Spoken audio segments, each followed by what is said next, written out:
Welcome to life line. ఇవాల్టి life line లో మెడ నడుము అలాగే కీళ్ళ నొప్పుల సమస్యలకు హోమియో చికిత్సా విధానం గురించి తెలుసుకుందాం. మరి ఇవాల్టి లైఫ్ లైన్ కి స్టార్ హోమియోపతి డాక్టర్ శ్రీనివాస్ వచ్చారు.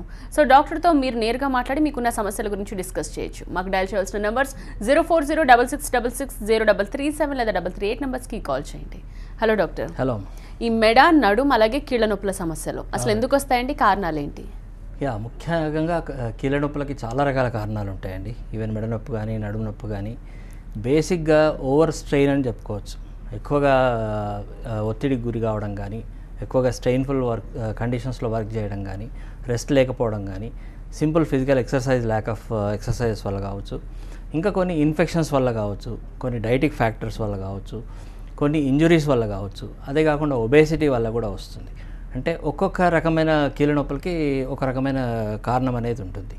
మనం బేసిక్గా చెప్పుకునే కీళ్ళ నొప్పుల్లో మనం ముఖ్యంగా ఎక్కువ మందిలో చూసే కీళ్ళ నొప్పులు అయితే ఆస్టియో ఆర్థరైటిస్ అనేది మనం ఎక్కువ చూస్తుంటాం. అది కొంత ఏజ్ పైబడ్డ వాళ్ళలో కావచ్చు, ఒబేస్గా ఉన్న వాళ్ళలో ఎక్కువగా చూస్తుంటాం. ఇది ఎక్కువగా లాంగ్ బోన్స్లో అంటే లైక్ మోకాళ్ళలో కానీ, హిప్ జాయింట్స్లో కానీ, అంటే ఇంకా అదర్ జాయింట్స్లో కూడా వచ్చే అవకాశాలు ఉంటాయి. ఇదే కాకుండా కొంత ఇన్ఫెక్టివ్ ఆర్థరైటిస్ కూడా మనం ఎక్కువ మందిలో చూస్తుంటాం. దాన్ని మనం రొమటాయిడ్ ఆర్థరైటిస్ అని కూడా చెప్తుంటాం. అంటే జనరల్గా థ్రోట్ ఇన్ఫెక్షన్స్ వల్ల కానీ, ఇంటర్నల్ ఎనీ రెస్పిరేటరీ ఇన్ఫెక్షన్స్ వల్ల ఆ ఇన్ఫెక్షన్ అనేది జాయింట్స్లోకి వెళ్ళిపోయి ఈ స్మాల్ జాయింట్స్ ఎక్కువగా ఎఫెక్ట్ అవ్వడం కానీ, అండ్ ఫర్దర్ కంటిన్యూస్గా లైఫ్ టైంలో పెయిన్ కిల్లర్స్, కార్టిజోన్స్ కూడా ఎక్కువగా యూజ్ చేయాల్సిన అవసరం వస్తుంటుంది. ఇది కాకుండా కొంతమందిలో మెటబాలిక్ ఆర్థరైటిస్ కూడా వస్తుంటాయి. లైక్ గౌటీ ఆర్థరైటిస్ అంటాం దాన్ని. మనం జనరల్గా తీసుకునే ఫుడ్లో ఎక్కువ ప్రోటీన్ కంటెంట్ ఎక్కువ తీసుకోవడం వల్ల, నాన్ వెజిటేరియన్ ఫుడ్ ఎక్కువ తీసుకోవడం వల్ల, రెస్ట్ లేకపోవడం వల్ల, ఆల్కహాలిక్ ఇంటేక్ ఎక్కువ ఉండడం వల్ల, దీనివల్ల ఏంటంటే ఈ యూరిక్ యాసిడ్ క్రిస్టల్స్ అనేవి ఫామ్ అయ్యి జాయింట్స్లో డిపాజిట్ అవ్వడము, దాంతో సింగిల్ జాయింట్ లైక్ బొటన వేలు దగ్గర కానీ, యాంకిల్ రీజన్లో కానీ సివియర్ పెయిన్ లాంటిది రావడం అనేది చాలా మందిలో చూస్తుంటాం.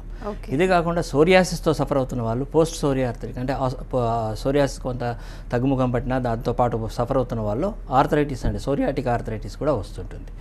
ఇవి కాకుండా lumbar spondylitis and cervical spondylitis neck రీజన్లో రావడము, బ్యాక్ పెయిన్లో రావడం, ఇవన్నీ చాలా రకాల కారణాలు ఉంటాయండి. రైట్, మీతో మాట్లాడడానికి కాలర్స్ ఉన్నారండి సిద్ధంగా.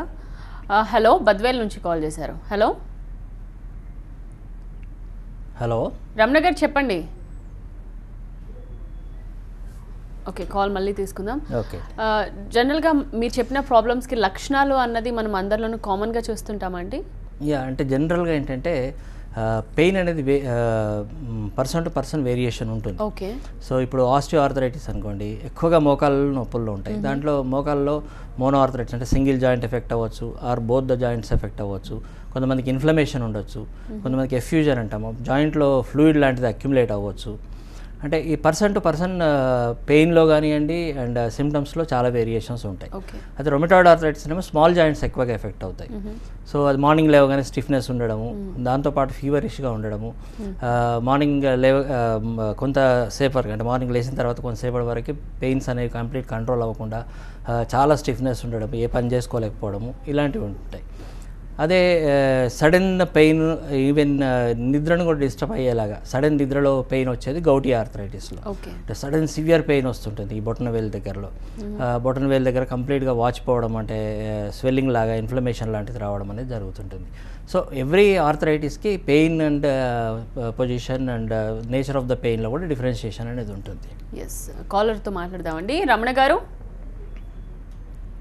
చెప్పండి. రమణ గారు good afternoon ma'am. Good afternoon అండి, డాక్టర్తో మాట్లాడండి. సార్ నేను చెప్పండి రమణ గారు. సార్ నాకు 4 years నెక్ పెయిన్ ఉంది. ఓకే. అయితే నేను ఈ నొప్పి ఎందుకు అర్థం కాలేదు సార్. మామూలుగా ఫస్ట్ లో చాలా చిన్నగా ఉండేది, అది ఎక్కువ పెయిన్ అయింది సార్. ఇప్పుడు చాలా చోట్ల చూపించాను, ఎంఆర్ఐ స్కాన్ చూపించాను, అన్ని చూపించినా కానీ ఏ ప్రాబ్లం లేదు, నార్మల్గా అని చెప్పాను సార్. ఓకే. అంటే నర్వ్ కంప్రెషన్ కానీ డిస్క్ ప్రాబ్లం కానీ ఏం లేదు మెడలో? లేదు సార్, అసలు మామూలుగా న్యూరాలజిస్ట్ చూపించాను, అక్కడికి ఆర్థోపెడిక్ చూపించాను. వాళ్ళు ఏం చేస్తారంటే నార్మల్గా ఉంది, ప్రాబ్లం ఏం లేదు అంటున్నారు సార్. ఓకే. అంటే నెక్లో పెయిన్ అనేది కేవలం నెక్లోనే ఉంటుందా? ఈ చేయి లాగడం కానీ? లేదు సార్, ఓన్లీ నెక్కే సార్, నెక్ వరకే. ఈ నెక్ ఏం చేస్తుంటారండి ఎక్కువగా? వెహికల్ రైడింగ్ కానీ?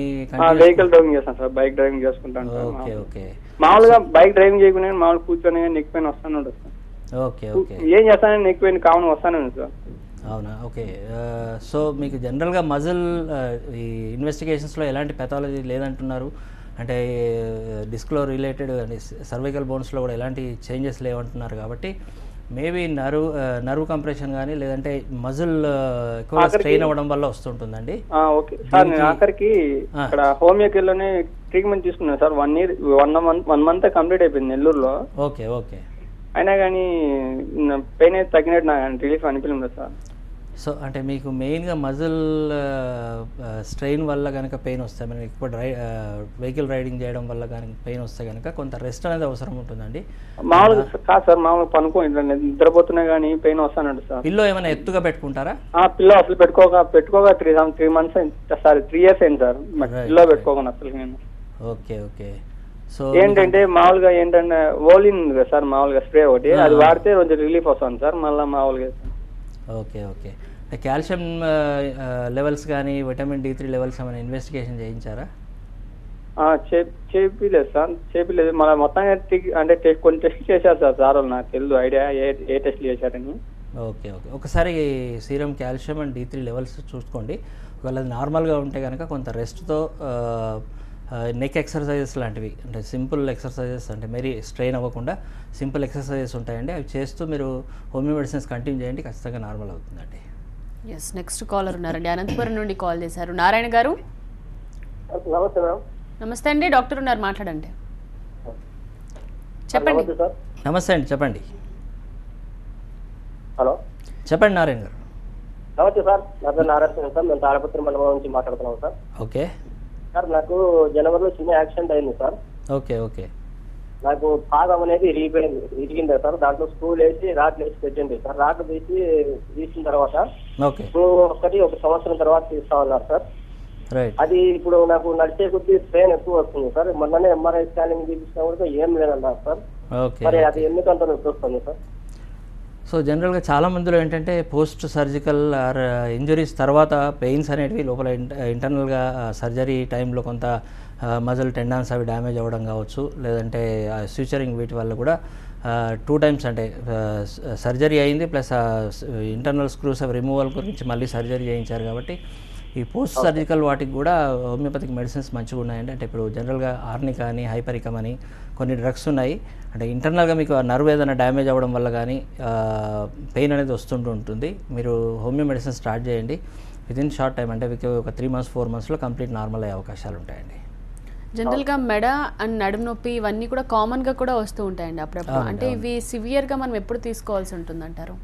ఎనీ జాయింట్ పెయిన్స్ రిలేటెడ్ కానివ్వండి, నెక్ పెయిన్ కానివ్వండి, బ్యాక్ పెయిన్ కానివ్వండి, సింపుల్ స్ట్రెయిన్ వల్ల, అంటే మనం ఓవర్గా స్ట్రెయిన్ అవ్వడం వల్ల, అంటే ఒకే పోస్చర్లో ప్రాపర్ పోస్చర్ లేకుండా కంటిన్యూస్ కూర్చోవడం వల్ల కానివ్వండి, ఓవర్గా స్ట్రెయిన్ అవ్వడం వల్ల పెయిన్ అనేది వస్తుంది.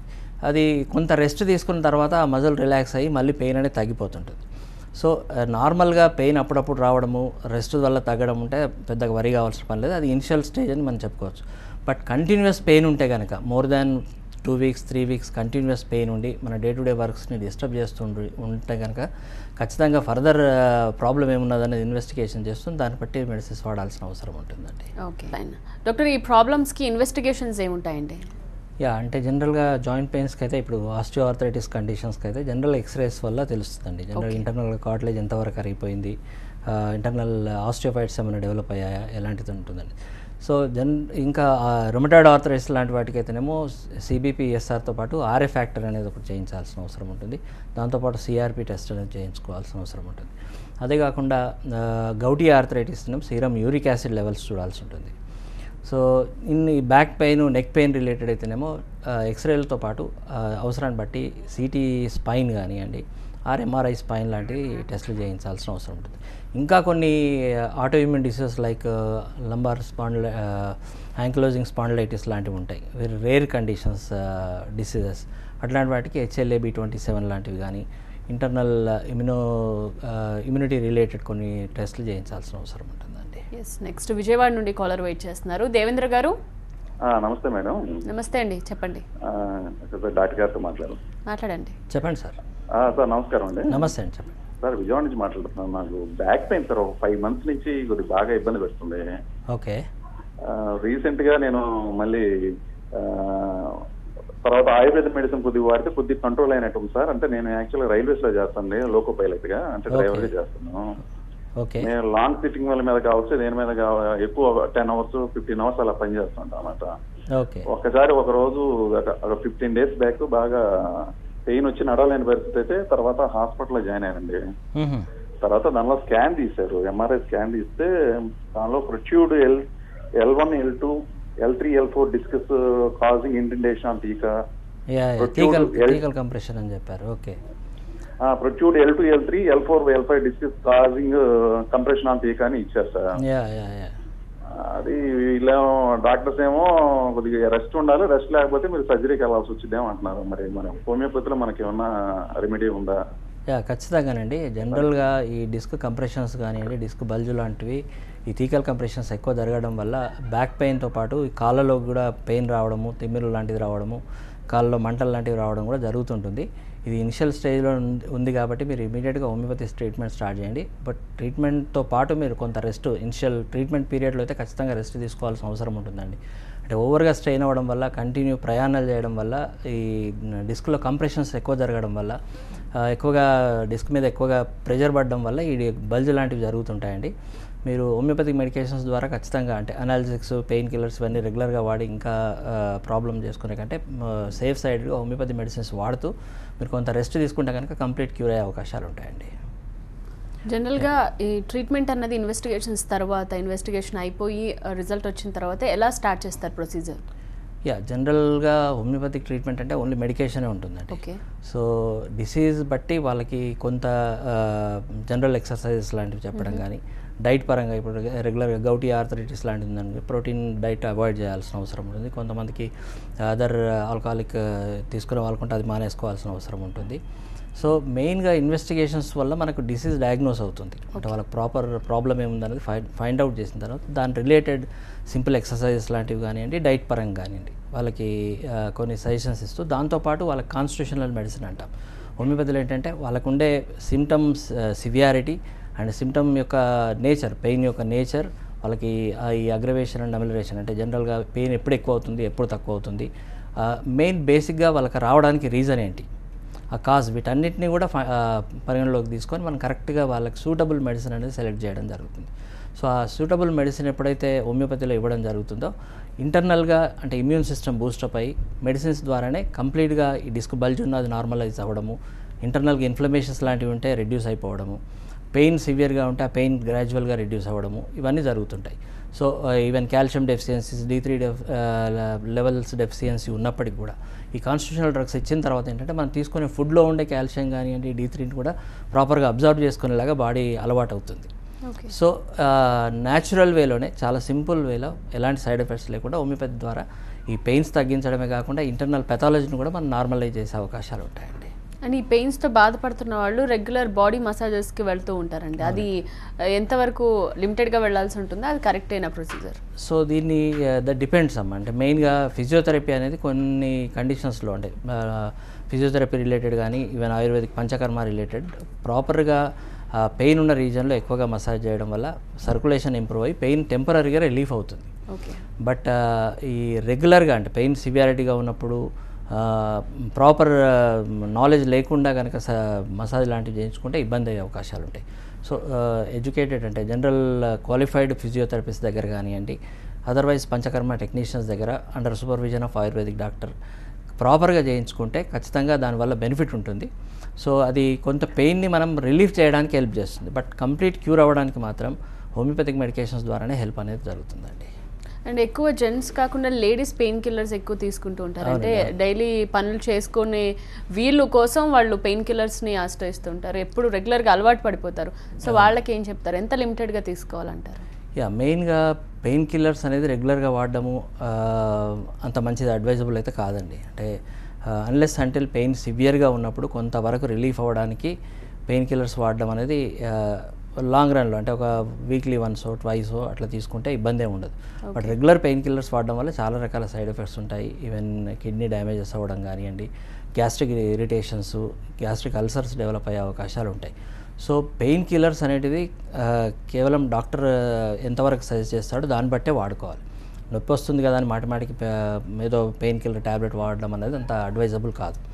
సో బేసిక్గా వాళ్ళకు పెయిన్ అనేది ఎక్కడ ఎంత సివియర్గా ఉంది, ఎంత క్రానిక్గా ఉంది అనేది బేస్ చేసుకొని మెడిసిన్స్ ఇవ్వడం అనేది జరుగుతుందండి. మెయిన్గా ఈ ఆర్థరైటిస్ లాంటి కండిషన్స్లో, ఆస్టియో ఆర్థరైటిస్ కండిషన్స్లో వాళ్ళకి కొన్ని సజెషన్స్ కూడా చెప్పడం జరుగుతుంది. కంప్లీట్ కింద కూర్చోకుండా ఉండడము, మెట్లెక్కకుండా ఉండడము, ఎక్కువగా స్ట్రెయిన్ కాకుండా కొన్ని జాగ్రత్తలు తీసుకోవాల్సిన అవసరం ఉంటుంది. సో పెయిన్ కిల్లర్స్ వేసుకునే కంటే న్యాచురల్ వేనే కాపడం పెట్టడం కానీ, లేదంటే ఐస్ లాంటిది అప్లై చేస్తూ న్యాచురల్ వేలోనే పెయిన్ తగ్గించుకునే ప్రయత్నం చేయడం అనేది అవసరం.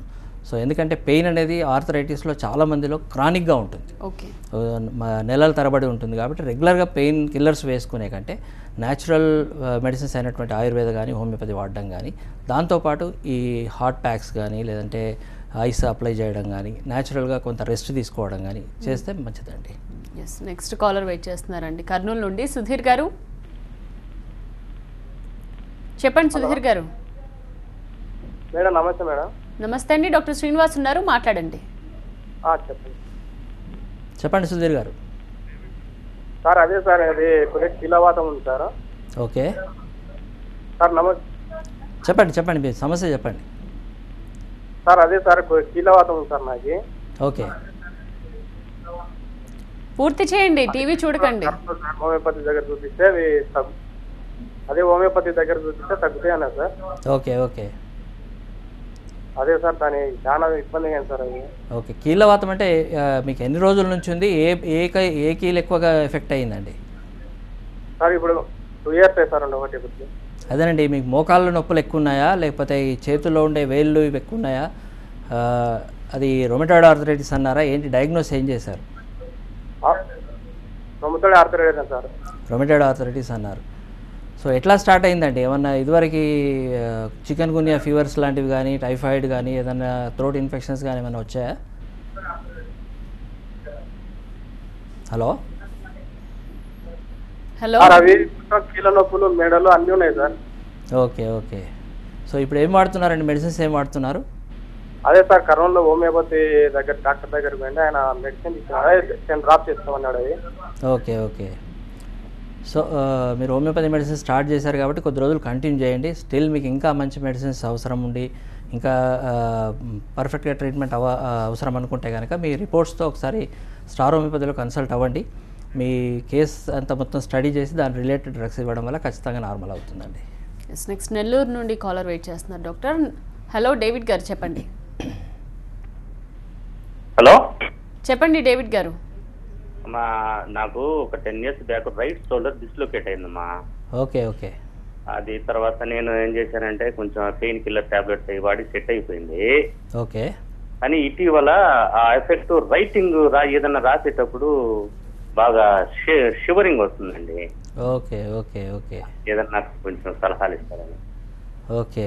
సో జనరల్గా ఈ షోల్డర్ డిస్లొకేషన్ కానీ రైటర్స్ క్రాంప్స్ అని అంటారండి. జనరల్గా చాలామందిలో రాస్తున్నప్పుడు ఆ ఫైన్ మూమెంట్స్ అనేటివి డిస్టర్బ్ అవుతుంటాయి బికాస్ ఆఫ్ నర్వ్ కంప్రెషన్. అంటే ఈ షోల్డర్లో ఉండే నర్వ్ కంప్రెస్ అవ్వడం వల్ల కానివ్వండి, ఈ చేతిలో బలం తగ్గిపోవడం కానీ క్రాంప్స్ లాగా వచ్చి రైటింగ్ అనేది డిస్టర్బెన్స్ అవుతుంది. దీనికి రైటర్స్ క్రాంప్కి హోమియోపతిలో జెల్సీమియం అని, హైపరికమ్ అని మంచి మెడిసిన్స్ ఉన్నాయండి. సో మీరు హోమియోపతి మెడిసిన్స్ ట్రై చేయొచ్చు. ఖచ్చితంగా మీకు ఆ ప్రాబ్లం అనేది సాల్వ్ అయ్యే అవకాశాలు ఉంటాయండి.